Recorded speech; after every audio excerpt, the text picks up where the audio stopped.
Good morning.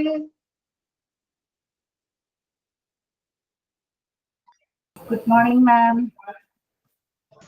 Good morning, miss. Good morning, miss. Okay, നമ്മള് കഴിഞ്ഞ ക്ലാസ്സില് ഹോസ്പിറ്റൽ പ്ലാനിങ് എവിടെ വരെ എടുത്തു നിർത്തിയത്?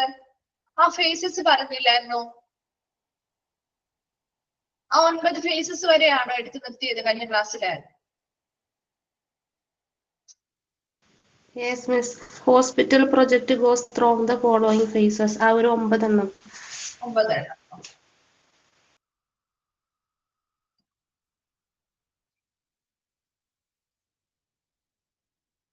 ഓക്കെ, ഒരു ഹോസ്പിറ്റൽ പ്രൊജക്ട് അല്ലെങ്കിൽ ഫോളോ ചെയ്യേണ്ട കുറച്ച് ഫേസസ് ആണ് നമ്മൾ പറഞ്ഞത്. അതിലൊരു 9 എണ്ണം ഉണ്ടായിരുന്നു. 9 എണ്ണം എന്ന് പറഞ്ഞ ഇൻസെപ്ഷൻ എന്ന് പറഞ്ഞാൽ എന്താണ്? ജസ്റ്റ് കൂടി നമുക്ക് ഒന്ന് റിവ്യൂ ചെയ്തിട്ട് ബാക്കിയുള്ളതിലേക്ക് പോവാം കേട്ടോ. അപ്പൊ ഇൻസെപ്ഷൻ എന്ന് പറഞ്ഞാല് എന്താണ്? ഇതൊരു ഇനിഷ്യൽ സ്റ്റേജ് ആണ് അല്ലെ, ആ ഒരു ആരംഭഘട്ടം. ഇവിടെ കൃത്യമായിട്ട് ആ ഒരു ഹോസ്പിറ്റൽ തുടങ്ങുന്നതുമായി ബന്ധപ്പെട്ട വിഷൻ, അതുപോലെ ആ ഒരു ഹോസ്പിറ്റൽ തുടങ്ങുന്നതിന്റെ സ്കോപ്പ് എങ്ങനെയാണ്, അതിന്റെ ഒബ്ജക്റ്റീവ്സ് മുതലായ കാര്യങ്ങളൊക്കെ നിർണ്ണയിക്കുന്ന ഒരു ഘട്ടമാണ് ഇൻസെപ്ഷൻ, അല്ലെങ്കിൽ ആ ഒരു തുടക്കം, അല്ലെങ്കിൽ ആ ഒരു പ്രാരംഭഘട്ടം എന്ന് പറയുന്നത്. രണ്ടാമത്തത് ഫീസിബിലിറ്റി സ്റ്റഡീസ് എന്ന് പറഞ്ഞാൽ സാധ്യതാ പഠനങ്ങൾ നടത്തുന്നു. അതായത് ഈ ഒരു ഹോസ്പിറ്റൽ അവിടെ ബിൽഡ് ചെയ്താൽ നമുക്ക് അതിന് എത്രത്തോളം പ്രാക്ടിക്കബിൾ ആണ്, അത് നന്നായിട്ട് നല്ല രീതിയിൽ സക്സസ്ഫുൾ ആയിട്ട് മുന്നോട്ട് കൊണ്ടുപോകാൻ പറ്റുമോ, അങ്ങനെയുള്ള കുറെ കാര്യങ്ങൾ നമ്മൾ മുൻകൂട്ടി എന്ത് ചെയ്യണം? ഡേറ്റാസ് കളക്ട് ചെയ്ത് അതിനനുസരിച്ച് അനാലിസിസ് നടത്തിയിട്ട് വേണം ഈ ഒരു ഹോസ്പിറ്റലിന്റെ പ്രവർത്തനങ്ങൾ ആരംഭിക്കാൻ. അപ്പൊ അതിന് മുൻപായിട്ട് നമ്മൾ ഈ ഫീസിബിലിറ്റി സ്റ്റഡീസ് അല്ലെങ്കിൽ ആ ഒരു സാധ്യതാ പഠനങ്ങൾ നമ്മൾ കൃത്യമായിട്ട് നടത്തേണ്ടതായിട്ടുണ്ട്. അപ്പൊ അതിനു വേണ്ടി കൃത്യമായിട്ട് ഇത് പ്രാക്ടിക്കബിൾ ആണോ, അത് നമുക്ക് ഈ ഒരു പ്രൊജക്ട് നമുക്ക് അച്ചീവ് ചെയ്തെടുക്കാൻ പറ്റുമോ, അങ്ങനെയുള്ള കുറെ കാര്യങ്ങൾ. മാർക്കറ്റില് എത്രത്തോളം ഇതിന്റെ ഡിമാൻഡ് ഉണ്ട്, ഈ ഒരു ഹോസ്പിറ്റൽ ആ ഒരു ഏരിയയിൽ വന്നാൽ അത് എത്രത്തോളം ഡിമാൻഡ് ഉള്ളതാണ്, അതിന് നമുക്ക് ആവശ്യമായിട്ടുള്ള ഫിനാൻഷ്യൽ റിസോഴ്സ് അല്ലെങ്കിൽ സ്രോതസ്സുകൾ ഉണ്ടോ, ഇങ്ങനെയുള്ള കാര്യങ്ങളെല്ലാം കൃത്യമായിട്ട് നമ്മൾ കളക്ട് ചെയ്യുന്നു, അത് അനലൈസ് ചെയ്യുന്ന ഒരു പഠനം നടത്തുന്നതിനെയാണ് ഫീസിബിലിറ്റി സ്റ്റഡീസ് എന്ന് പറയുന്നത്. അടുത്തത് ഔട്ട്ലൈൻ പ്രപ്പോസൽ, ഒരു രൂപരേഖയെ കുറിച്ചുള്ള നിർദ്ദേശം. അതായത് ജനറൽ ആയിട്ടുള്ള ഒരു മോഡൽ പോലെ നമുക്കൊരു എന്ത് ചെയ്യുന്നു, ഒരു ഔട്ട്ലൈൻ നമുക്ക് കിട്ടുന്നു. ആ ഒരു ഔട്ട്ലൈൻ വെച്ചിട്ട് അത് ഓക്കെ ആണെങ്കിൽ ബാക്കി അവർ എന്ത് ചെയ്യുന്നു, കൃത്യമായിട്ട് അതുമായി ബന്ധപ്പെട്ട രൂപരേഖ തയ്യാറാക്കുന്നു. അതാണ് സ്കീം ഡിസൈൻ. ജനറൽ ആയിട്ടുള്ള ഡിസൈൻ ആണ്. അതിനുശേഷം നമുക്ക് എന്ത് ചെയ്യും, ഒരു സ്കീം ഡിസൈൻ എന്ന് പറയുമ്പോൾ ഇവിടെ നിന്നൊക്കെ നമുക്ക് എന്തൊക്കെ ഫണ്ടുകൾ കിട്ടാം, അതിനനുസരിച്ച് നമുക്ക് എന്തൊക്കെ സൗകര്യങ്ങൾ അതിൽ കൊണ്ടുവരാം. അപ്പൊ അങ്ങനെയുള്ള ഒരു ജനറൽ ആയിട്ടുള്ള ഒരു ഡിസൈൻ അല്ലെങ്കിൽ ഒരു സ്കീമാണ് ആദ്യം ഉണ്ടാക്കുക. അതിനുശേഷം അത് ഓക്കെ ആണെങ്കിൽ അടുത്ത ഡീറ്റെയിൽഡ് ആയിട്ടുള്ള ഡിസൈൻ ആയിരിക്കും. അപ്പൊ ഡീറ്റെയിൽഡ് ആയിട്ട് ഓരോന്നും എത്ര സ്ക്വയർ ഫീറ്റ്, ഇന്ന ഏരിയയിൽ ഇന്ന കാര്യങ്ങളൊക്കെ ഡീറ്റെയിൽഡ് ആയിട്ട് കുറിച്ചിട്ടുള്ള ഒരു ഡിസൈൻ നമുക്ക് കിട്ടും. ഈ ഒരു ഡിസൈൻ നമുക്ക് ഓക്കെ ആണ് എങ്കിൽ അവരെന്ത് ചെയ്യുന്നു, അടുത്തത് ടെൻഡർ ആക്ഷനിലേക്ക് പോകും അല്ലെ, ടെൻഡർ നടപടികളിലേക്ക് പോകും. അപ്പൊ അങ്ങനെ ടെൻഡർ നടപടി കൊടുക്കുമ്പോൾ നമുക്ക് ഏറ്റവും കുറവിന് ആരാണോ ചെയ്തു തരാനായിട്ട്, ഏത് ഗ്രൂപ്പ് ആണോ ടെൻഡർ വെച്ചിരിക്കുന്നത് അവരെ ആയിരിക്കും നമ്മൾ സെലക്ട് ചെയ്യുക. അപ്പൊ അങ്ങനെ ആ സെലക്ട് ചെയ്ത ടെൻഡറിനനുസരിച്ച് ആരാണോ ആ ടെൻഡർ ഏറ്റെടുത്തിരിക്കുന്ന കോൺട്രാക്ടേഴ്സ് അവരെന്ത് ചെയ്യും, അടുത്തതായിട്ട് ആ ഒരു ബിൽഡിങ്ങിന്റെ കൺസ്ട്രക്ഷൻ ആരംഭിക്കും. അങ്ങനെ കൺസ്ട്രക്ഷൻ ആരംഭിച്ചു കഴിഞ്ഞാൽ ആ ഒരു കൺസ്ട്രക്ഷൻ എല്ലാം പൂർത്തിയാക്കി, ആ ഒരു പണി എല്ലാം പൂർത്തിയാക്കി കഴിയുമ്പോൾ അടുത്തതാണ് കമ്മീഷൻ. കമ്മീഷനിങ് എന്ന് പറഞ്ഞാല് ഇവർ ഈ പറയുന്ന നമ്മുടെ ആ ഒരു ബിൽഡിങ്ങിന് വേണ്ട കുറെ സേഫ്റ്റിയുമായി ബന്ധപ്പെട്ട കുറെ സേഫ്റ്റി മെഷേഴ്സ് ഉണ്ട്, റെഗുലേഷൻസ് ഉണ്ട്, ലോസ്, കുറെ റൂൾസ് ആൻഡ് ലോസ് അവർ പാലിക്കേണ്ടതായിട്ടുണ്ട് നിയമപരമായിട്ട്. അപ്പൊ ആ ഒരു ബിൽഡിംഗ് വളരെ സേഫ് ആയിട്ടാണോ പണിതിരിക്കുന്നത്, അവർ ഈ പറയുന്ന ലോക്കൽ റീജിയണൽ ആയിട്ടുള്ള ലോസ് ആൻഡ് റൂൾസും റെഗുലേഷൻസ് ഒക്കെ പാലിച്ചുകൊണ്ടാണോ ഇത് പണിതിരിക്കുന്നത്. അപ്പൊ അങ്ങനെയുള്ള കാര്യങ്ങളൊക്കെ ബന്ധപ്പെട്ട അതോറിറ്റികളിൽ നിന്ന് വന്ന് എന്ത് ചെയ്യും, പരിശോധിക്കുകയും ഇവർക്ക് അതിനുള്ള പ്രവർത്തിക്കാനുള്ള അനുവാദവും നൽകുന്നതിനെയാണ് കമ്മീഷൻ എന്ന് പറയുന്നത്. അടുത്തത് shake down period. Shake down period എന്ന് പറഞ്ഞാല് നമ്മുടെ പ്രവർത്തനം ആരംഭിച്ചു, ആ ഹോസ്പിറ്റലിൽ പ്രവർത്തനം ആരംഭിക്കും. ഇപ്പൊ നമ്മൾ വീട് പുതിയതായിട്ട് പണിത് നമ്മൾ അവിടെ ഹൗസ് വാമിംഗ് കഴിഞ്ഞ് നമ്മൾ കയറി താമസിച്ച് ചെയ്യുമ്പോഴും ഒരു കുറച്ച് ദിവസം എടുക്കും അല്ലെ, ആ ഒരു വീടുമായിട്ട് നമുക്ക് പൊരുത്തപ്പെട്ട് വരാനായിട്ട് അല്ലെ, ഒരു നോർമൽ ആയി ഡേ ടു ഡേ റൊട്ടീനിലേക്ക് നമ്മളൊന്ന് വരാനായിട്ട് കുറച്ച് സമയം എടുക്കൂലേ.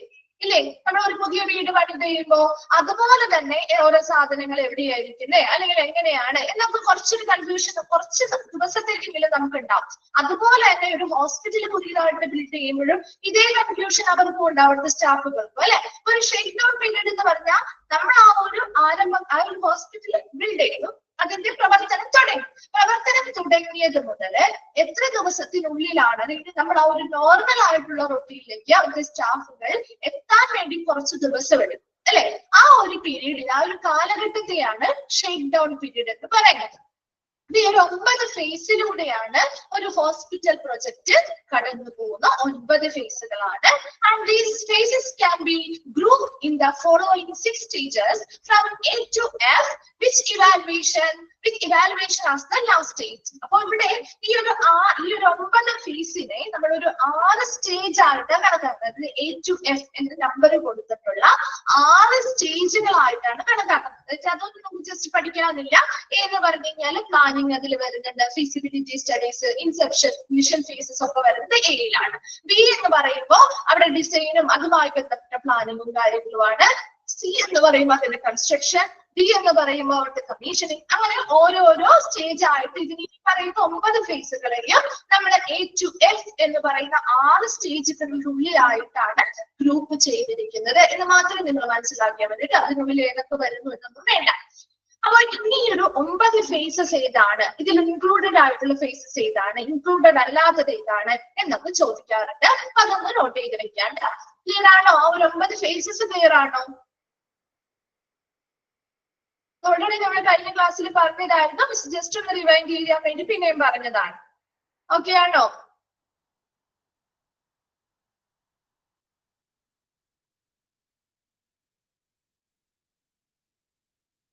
Okay. Then next നമ്മള് different stages in building and promoting a new hospital. ഒരു പുതിയ ഹോസ്പിറ്റല് ബിൽഡ് ചെയ്യുന്നു, അത് പ്രൊമോട്ട് ചെയ്യുന്നതുമായി ബന്ധപ്പെട്ട് കുറച്ച് ഡിഫറെന്റ് സ്റ്റേജുകളിലൂടെ അത് കടന്നു പോകുന്നുണ്ട്. അതിൽ ഫസ്റ്റ് പറഞ്ഞിരിക്കുന്നത് schema of building a hospital. ഒരു ഹോസ്പിറ്റൽ പണിയുന്നത് അല്ലെങ്കിൽ അതിന്റെ കൺസ്ട്രക്ഷനുമായി ബന്ധപ്പെട്ട ഒരു രൂപരേഖയാണ് താഴെ കൊടുത്തിരിക്കുന്നത്. ജസ്റ്റ് നിങ്ങളൊന്ന് വായിച്ച് മനസ്സിലാക്കി വെച്ചാൽ മതി കേട്ടോ.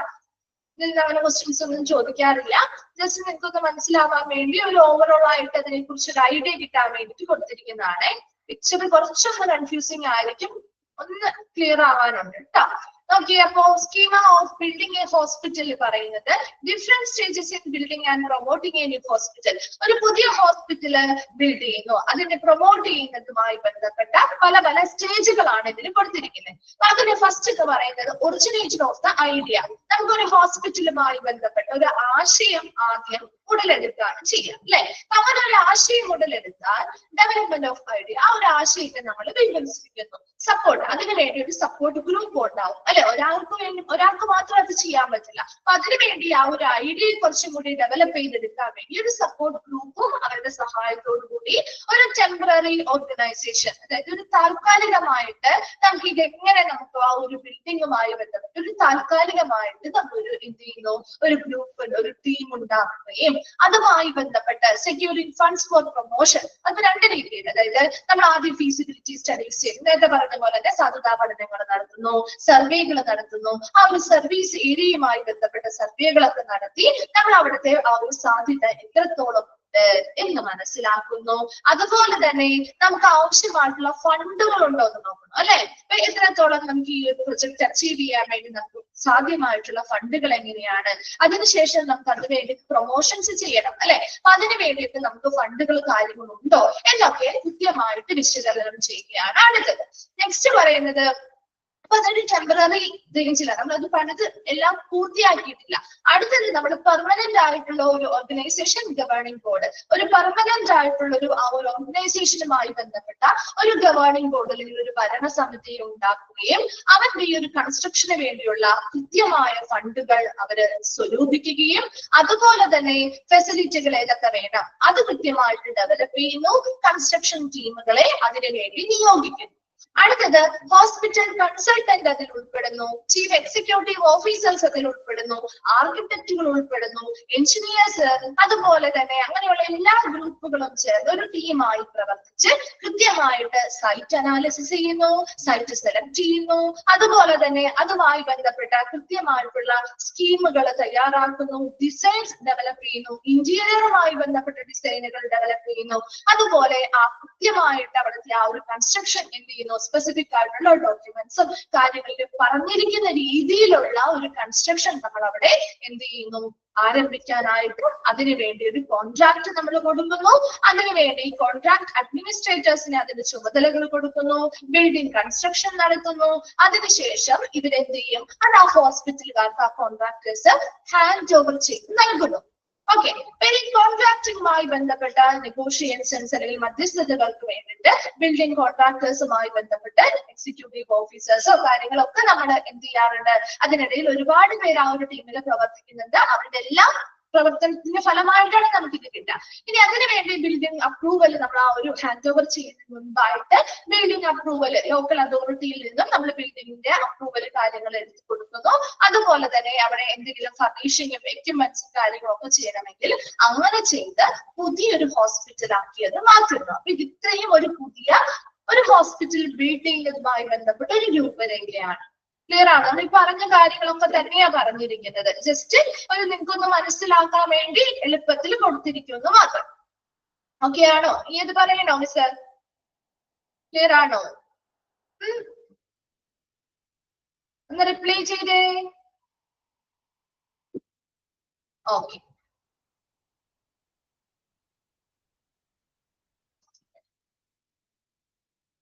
ജസ്റ്റ് ഒന്ന് വായിച്ച് മനസ്സിലാക്കി വെച്ചാൽ മതി കേട്ടോ.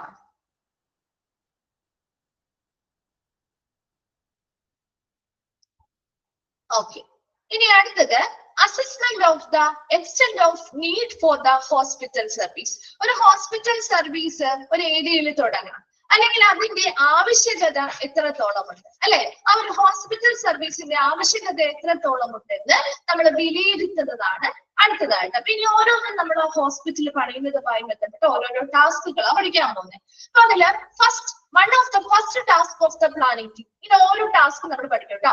ഫസ്റ്റ് ടാസ്ക്, സെക്കൻഡ് ടാസ്ക്, അങ്ങനെ അതെല്ലാം ഇമ്പോർട്ടന്റ് ആണ്. അപ്പൊ അതിൽ ഒന്നാമത്തതാണ് ഫസ്റ്റ് ടാസ്ക്. അത് അണ്ടർലൈൻ ചെയ്തിട്ട് first sentence, one of the first task of the planning team is collection of data. Collection of data to assess the extent of need for the particular hospital and the range of services required. ഒന്നാമത്തെ task ആ ഒരു assessment ടീമിന്റെ ആദ്യത്തെ task ആണ്. അല്ലെങ്കിൽ ആ ഒരു team ഉണ്ടല്ലോ, നമ്മുടെ പ്ലാനിംഗ് ടീം, അല്ലെങ്കിൽ ആ ഒരു പ്രൊജക്റ്റുമായി ബന്ധപ്പെട്ട ആ ഒരു ടീമിന്റെ ആ ഒരു പ്ലാനിംഗ് ടീമിന്റെ ആദ്യത്തെ ടാസ്ക് അല്ലെങ്കിൽ ആദ്യത്തെ ചുമതലയാണ് കളക്ഷൻ ഓഫ് ഡേറ്റ. എന്താണ് ഡേറ്റ കളക്ഷനിൽ ഉദ്ദേശിക്കുന്നത്? To assess the extent of need for the particular hospital. ഇപ്പൊ ഒരു ഹോസ്പിറ്റൽ തുടങ്ങാൻ ആരംഭിക്കണം, ആ ഒരു ഏരിയയില് ആ ഹോസ്പിറ്റൽ വേണോ, അതിന്റെ ആവശ്യകത എത്രത്തോളം ഉണ്ട്, അല്ലെ? അത് ആദ്യം നമ്മൾ മനസ്സിലാക്കണ്ടേ. അല്ലാതെ വെറുതെ കൊണ്ടുപോയി നമുക്ക് ഇഷ്ടമുള്ള സ്ഥലത്ത് ഒരു ഹോസ്പിറ്റൽ പണിതിട്ട് അത് സക്സസ്ഫുൾ ആയെങ്കിൽ ഒരുപാട് നഷ്ടം വരില്ലേ? അതേസമയം ആ ഒരു ഏരിയ കണ്ടുപിടിച്ചാൽ ആ ഒരു ഏരിയയില് നമുക്കൊരു ഹോസ്പിറ്റൽ അത്യാവശ്യമാണോ, അല്ലെങ്കിൽ ഏത് തരത്തിലുള്ള സർവീസുകളാണ്, ഏത് റേഞ്ച് ഓഫ് സർവീസുകളാണ് ആ ഒരു ഹോസ്പിറ്റൽ തുടങ്ങിയാൽ അവിടെ ആവശ്യമായി വരുന്നത്, അല്ലേ? അങ്ങനെയുള്ള കാര്യങ്ങളൊക്കെ അതുമായി ബന്ധപ്പെട്ട കൃത്യമായിട്ടുള്ള ഡേറ്റാസ് കളക്ട് ചെയ്യുക എന്നതാണ് ആ ഒരു പ്ലാനിംഗ് ടീമിന്റെ ആദ്യത്തെ ചുമതല. ക്ലിയർ ആണോ? ചോദിക്കാറുണ്ട് കേട്ടോ. ഫസ്റ്റ് ടാസ്ക് ഏതാണ്, സെക്കൻഡ് ടാസ്ക് എന്താണ് പ്ലാനിംഗ് ടീമിന്, അവർ ഓരോന്നും സ്പെസിഫിക് ആയിട്ട് നമ്മൾ പഠിക്കുന്നുണ്ട്. അപ്പൊ അത് കൃത്യമായിട്ട് നോക്കണോട്ടെ. എപ്പോഴും ചോദ്യം വരുന്ന ഒരു ഭാഗമാണ് ഏതെങ്കിലും ഫസ്റ്റോ സെക്കൻഡോ തേർഡോ ഫോർത്തോ ഏതെങ്കിലും ടാസ്കുകൾ ഏതൊക്കെയാണെന്ന് ചോദിക്കാറുണ്ട് കേട്ടോ. അപ്പൊ ഒരു ഓപ്ഷനിൽ വരുമ്പോ ഇതെല്ലാം ഓപ്ഷനിൽ ഉണ്ടാവും. അത് കൃത്യമായിട്ട് സെലക്ട് ചെയ്യണമെങ്കിൽ ഓരോ ടാസ്കും എന്താണെന്ന് മനസ്സിലാക്കാം. ഫസ്റ്റ് ടാസ്ക് ആണ് ഡേറ്റ കളക്ഷൻ അല്ലെങ്കിൽ കളക്ഷൻ ഓഫ് ഡേറ്റ എന്ന് പറയുന്നത്. ഒരു ഹോസ്പിറ്റൽ തുടങ്ങുന്നതുമായി ബന്ധപ്പെട്ട് ആ ഹോസ്പിറ്റൽ ആ ഒരു പർട്ടിക്കുലർ ഏരിയയിൽ എത്രത്തോളം ആവശ്യകതയുണ്ട് ആ ഒരു ഹോസ്പിറ്റലിന്റെ, ഇനി ഏതൊക്കെ സർവീസുകളാണ് ആ ഒരു ഹോസ്പിറ്റലിൽ തുടങ്ങുമ്പോൾ ആവശ്യമായിട്ട് ആ ഒരു ഏരിയയിലെ ആളുകൾക്ക് ആവശ്യമായിട്ടുള്ളത്, റേഞ്ച് ഓഫ് സർവീസുകളാണ്. ഇങ്ങനെയുള്ള കാര്യങ്ങളെ കുറിച്ച് കൃത്യമായിട്ടുള്ള വിശകലനം ചെയ്യുന്നതിന് വേണ്ടി ഡേറ്റാസ് കളക്ട് ചെയ്യുക എന്നതാണ് പ്ലാനിംഗ് ടീമിന്റെ ആദ്യത്തെ ടാസ്ക്. ക്ലിയർ ആണോ അത്?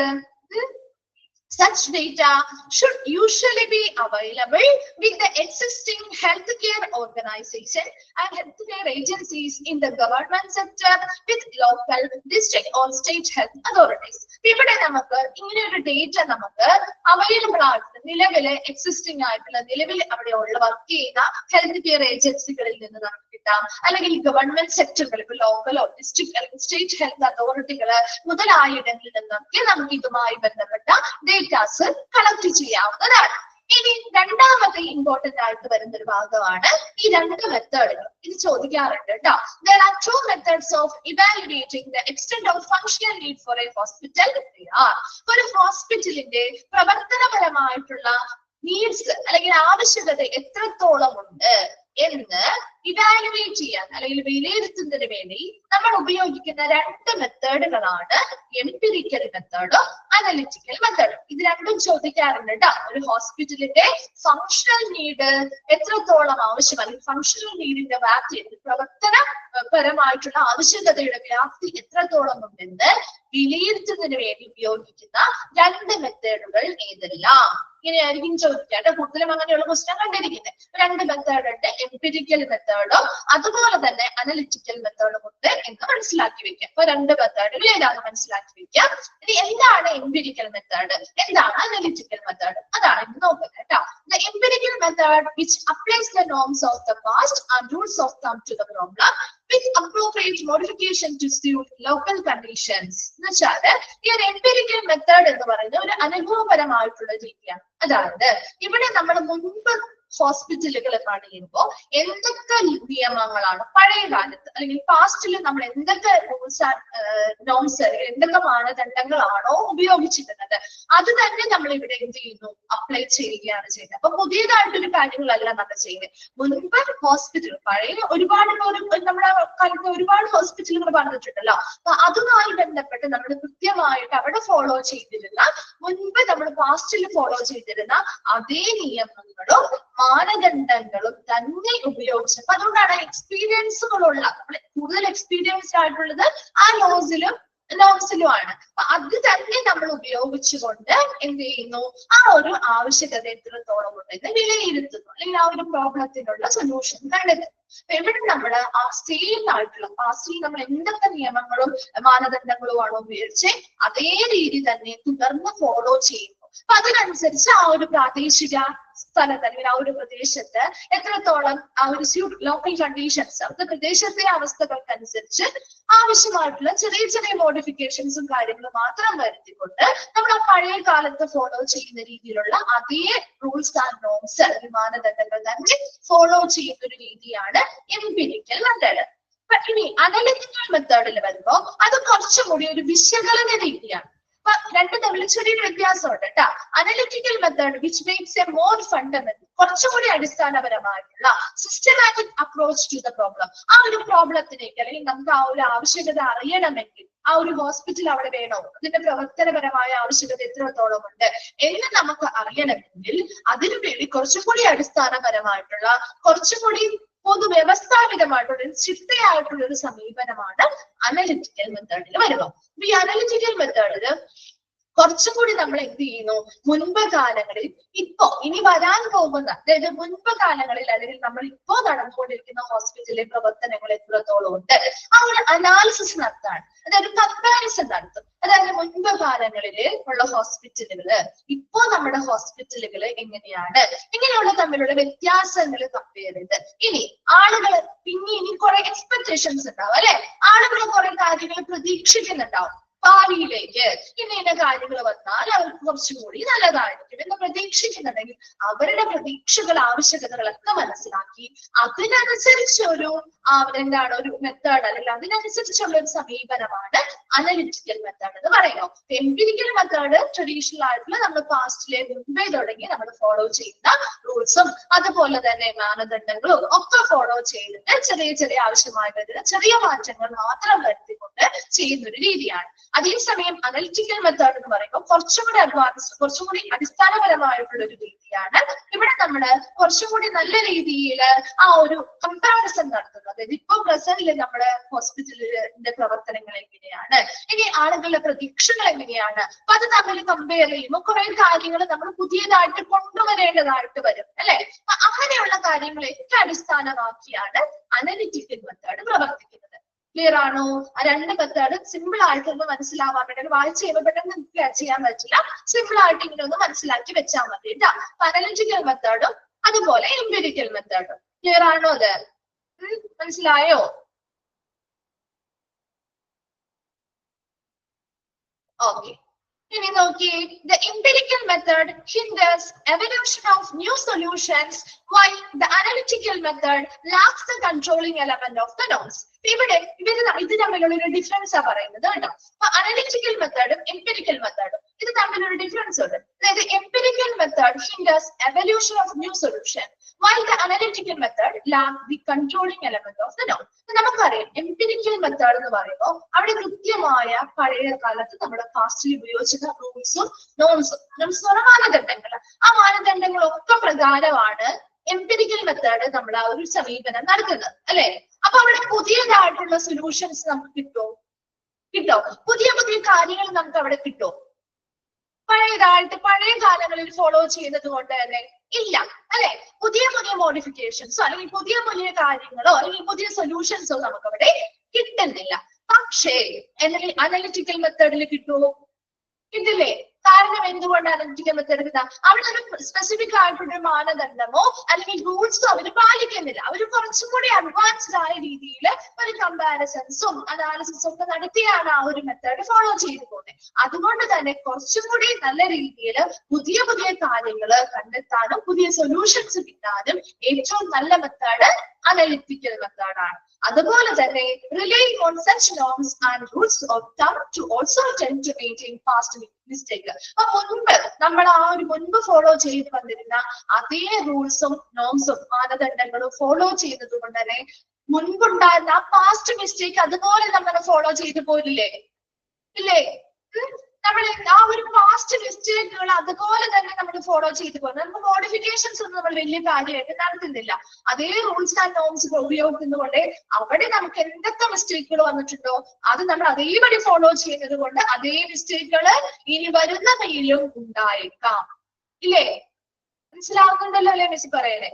അടുത്തത് the analytical method overcomes some of this fault. ഇങ്ങനെയുള്ള ചില പിഴവുകൾ നമുക്ക് എന്ത് വഴി ഓവർകം ചെയ്യാൻ പറ്റും? ഈ അനലിറ്റിക്കൽ അപ്രോച്ച് വഴി ചെയ്യാൻ പറ്റും. അപ്പോൾ ഹോസ്പിറ്റലുമായി ബന്ധപ്പെട്ട ഈ ഫംഗ്ഷൻ എത്രത്തോളം പ്രവർത്തനപരമായ ആവശ്യകതകളുണ്ട് എന്ന് നമ്മൾ വിലയിരുത്തൽ നടത്തുമ്പോൾ ഈ രണ്ട് മെത്തേഡും നമ്മൾ ഉൾപ്പെടുത്തും. കാരണം നമുക്ക് കുറെ അധികം റൂൾസ് ആൻഡ് നോംസ് പഴയത് തന്നെ ഫോളോ ചെയ്യേണ്ടതായിട്ട് വരും അല്ലെ. അതുപോലെ തന്നെ ഈ പറയുന്ന കുറച്ചും കൂടി അനലിറ്റിക്കൽ ആയിട്ടുള്ള ഒരു അപ്രോച്ചും നമ്മൾ കൊടുക്കേണ്ടതായിട്ട് വരും. രണ്ടും കൂടി ഒരുമിച്ച് വരുമ്പോഴാണ് നമുക്ക് അതിന് നല്ലൊരു സൊല്യൂഷൻ കിട്ടുന്നത്. അപ്പൊ അതിനുവേണ്ടി ഈ അനലിറ്റിക്കൽ മെത്തേഡ് ഇങ്ങനെയുള്ള എന്തെങ്കിലും ഫോൾട്ടോ കാര്യങ്ങളോ ആ പഴയ രീതി ഫോളോ ചെയ്യുന്നുണ്ടെങ്കിൽ അതൊക്കെ മറികടക്കാനായിട്ട് ഈ ഒരു അനലിറ്റിക്കൽ മെത്തേഡ് ഉപയോഗിക്കുന്നത് വഴി സാധിക്കുന്നുണ്ട്. അതുപോലെ തന്നെ ഈ ഒരു പ്രവൃത്തിയുമായി ബന്ധപ്പെട്ട് combination of the two methods will usually applied. രണ്ട് മെത്തേഡുകളുടെയും ഒരു കോമ്പിനേഷൻ ആയിട്ടാണ് നമ്മൾ അത് അപ്ലൈ ചെയ്യുന്നത് എന്ന് പറയുന്നത്. എപ്പോഴും നിങ്ങൾ രണ്ട് മെത്തേഡ് ഉണ്ടെന്ന് മനസ്സിലാക്കുക. ഒരു ഫങ്ഷണൽ നീഡ്, ഒരു ഹോസ്പിറ്റലിലെ പ്രവർത്തനപരമായിട്ടുള്ള ആവശ്യകത കൊണ്ട് വ്യാപ്തി എത്രത്തോളം ഉണ്ട് എന്ന് മനസ്സിലാക്കുന്നതിന് വേണ്ടി അല്ലെങ്കിൽ വിലയിരുത്തുന്നതിന് വേണ്ടി രണ്ട് മെത്തേഡുകൾ ഉപയോഗിക്കാം. എംപിരിക്കൽ മെത്തേഡും അനലിറ്റിക്കൽ മെത്തേഡും. എംപിരിക്കൽ മെത്തേഡ് എന്ന് പറഞ്ഞാൽ ട്രഡീഷണൽ ആയിട്ട് നമ്മുടെ പാസ്റ്റിൽ നമ്മൾ ഉപയോഗിച്ചിരുന്ന റൂൾസ് ആൻഡ് നോംസ് തന്നെയായിരിക്കും ഫോളോ ചെയ്യുക. ചെറിയ മോഡിഫിക്കേഷൻസ് മാത്രമേ ഇതിൽ വരുത്തുന്നുള്ളൂ.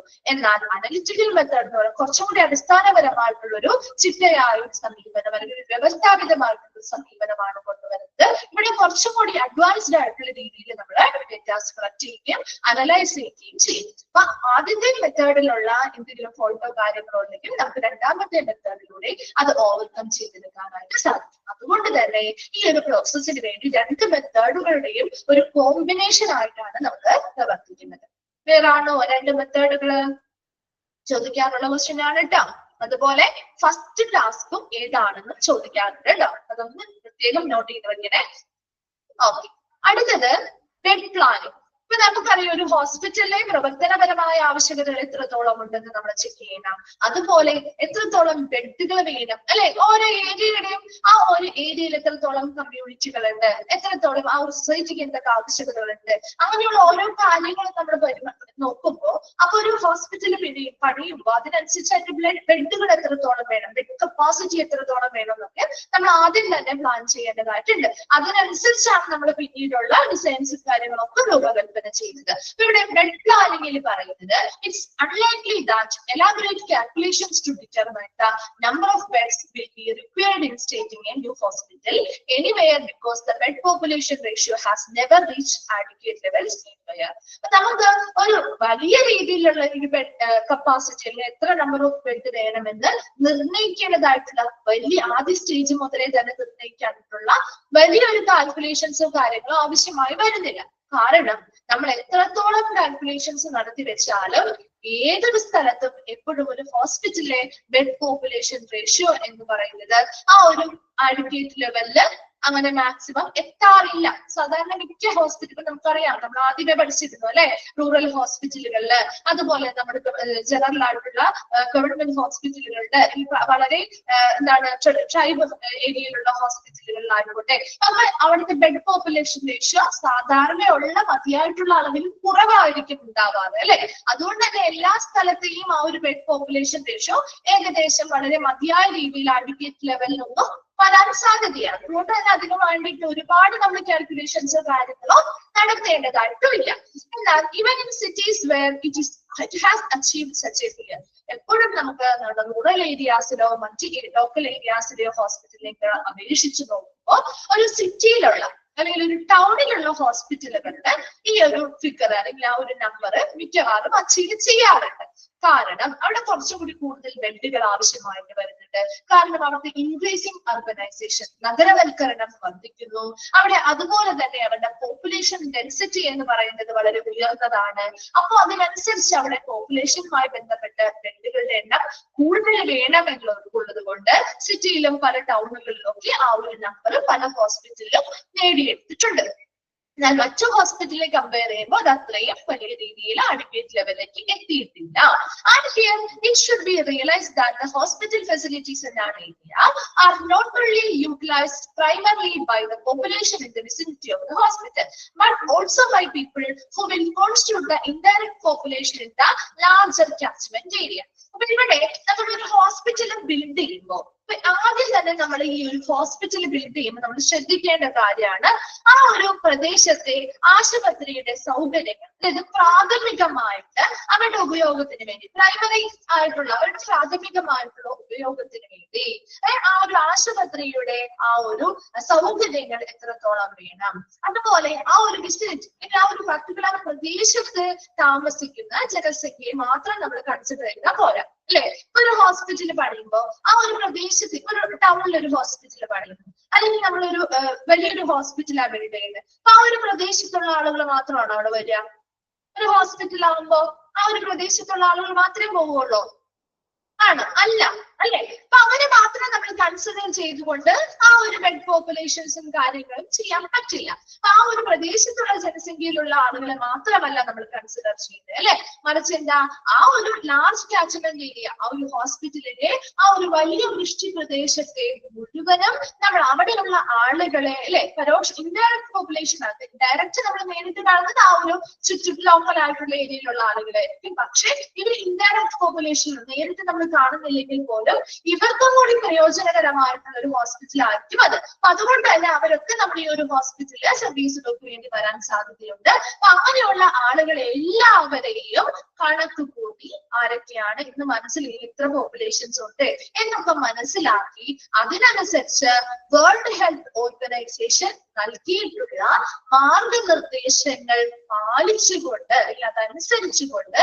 മൊത്തം ബെഡ് പോപ്പുലേഷൻ അല്ലെങ്കിൽ മൊത്തം ടോട്ടൽ ബെഡുകൾ അല്ലെങ്കിൽ കിടക്കകളുടെ എണ്ണം ആവശ്യം ആവശ്യകതകൾ എത്രത്തോളമുണ്ട് എന്ന് കണക്ക് കൂട്ടിയായിരിക്കണം ഒരു ഹോസ്പിറ്റലിലെ ബെഡ് കപ്പാസിറ്റി എത്ര വേണമെന്ന് തീരുമാനിക്കാനായിട്ട്. അല്ലാതെ ഒരിക്കലും ആ ഹോസ്പിറ്റൽ ചുറ്റുമുള്ള പ്രദേശത്തുള്ള ആളുകളെ മാത്രം നമ്മൾ കൺസിഡർ ചെയ്താൽ പോലെ ഇൻഡയറക്റ്റ് പോപ്പുലേഷൻ, അതായത് ആ ഒരു ലാർജ് കാച്ച്മെന്റ് ഏരിയ അല്ലെങ്കിൽ ആ ഒരു ഹോസ്പിറ്റലിന്റെ ചുറ്റുമുള്ള ഒരു വലിയ ആ ഒരു പ്രദേശത്തിൽ ഉൾപ്പെടുന്ന കുറേ പേര് ഈ ഒരു ഹോസ്പിറ്റലിനെ ഡിപ്പെൻഡ് ചെയ്ത് വരാൻ സാധ്യതയുണ്ട്. അപ്പൊ അവരെയും കൂടി ഉൾപ്പെടുത്തി കൃത്യമായിട്ടുള്ള കണക്കുകൾ എടുത്ത് അതിനനുസരിച്ച് വേൾഡ് ഹെൽത്ത് ഓർഗനൈസേഷൻ ഇതിനു വേണ്ടി പറഞ്ഞിട്ടുള്ള മാനദണ്ഡങ്ങൾ പ്രകാരം കൃത്യമായിട്ട് മനസ്സിലാക്കി വേണം ആ ഒരു ബെഡ് പോപ്പുലേഷൻ എത്രത്തോളം വേണം, അല്ലെങ്കിൽ ആ ഒരു ടോട്ടൽ ബെഡ് കപ്പാസിറ്റി എത്ര വേണം എന്ന് തീരുമാനിക്കാനായിട്ട്. നമുക്ക് ജസ്റ്റ് ഒന്ന് വായിച്ചു വെച്ചാൽ മതി കേട്ടാ.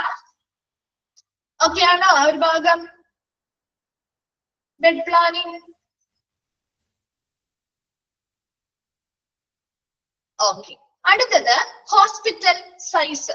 ഒരു ഹോസ്പിറ്റലിന്റെ സൈസ് എത്രത്തോളം വേണം, അല്ലെ, വലിപ്പം എത്രത്തോളം വേണം? Between A very large hospital or say 1000 beds also which become extremely unwieldy to operate. ഒരു ഹോസ്പിറ്റൽ വലിയ ഹോസ്പിറ്റലാണ്, അവിടെ ഒരു 1000 ബെഡോ അതിൽ കൂടുതലോ ഉണ്ട് കപ്പാസിറ്റി ഉള്ള ഒരു ഹോസ്പിറ്റലാവും, ഒരു വളരെ വലിയ ഹോസ്പിറ്റൽ ആണെങ്കിൽ നമുക്കത് പ്രവർത്തിച്ചു കൊണ്ടുപോകാൻ കുറച്ച് ബുദ്ധിമുട്ടല്ലേ, അല്ലെ? അവിടുത്തെ എല്ലാ കാര്യങ്ങളും കൃത്യമായിട്ട് മെയിൻറ്റെയിൻ ചെയ്യാനും അവിടെ ഒരുപാട് സ്റ്റാഫുകൾ വേണം, അവരെ മാനേജ് ചെയ്യാനും അങ്ങനെ ഒരു ഭയങ്കര ബുദ്ധിമുട്ടാണ് നമുക്ക് ആ ഒരു വലിയ ഹോസ്പിറ്റലുകൾ, ഇപ്പൊ 1000 ബെഡുകൾ കൂടുതലുള്ള ഒരു ഹോസ്പിറ്റലൊക്കെ പ്രവർത്തിച്ചു കൊണ്ടുപോകാനായിട്ട്. സോ അതിന് crystal hospital of 50 beds also a number of beds strength possible depending the need of each area. അതുപോലെ തന്നെ ഇപ്പൊ ആ ഒരു ഏരിയയുമായി ബന്ധപ്പെട്ട് ഒരു കമ്പാരിസൺ പോലെ പറഞ്ഞ് ഒരു 50 ബെഡുള്ളൂ അല്ലെങ്കിൽ 50 ബെഡോ അതിൽ കൂടുതലോ, കുറച്ച് അത്രയും 1000 ഒന്നുമില്ല, അങ്ങനെ ഒരു ഹോസ്പിറ്റൽ ആണെങ്കിൽ അവിടുത്തെ ബെഡ് സ്ട്രെങ്ത്തും അതും ഒക്കെ കമ്പയർ ചെയ്യുമ്പോൾ കുറച്ചും കൂടി എളുപ്പമാണ് നമുക്ക് ചെറിയ ഹോസ്പിറ്റല് പ്രവർത്തിച്ചു കൊണ്ടുപോകാനായിട്ട്, അല്ലെ?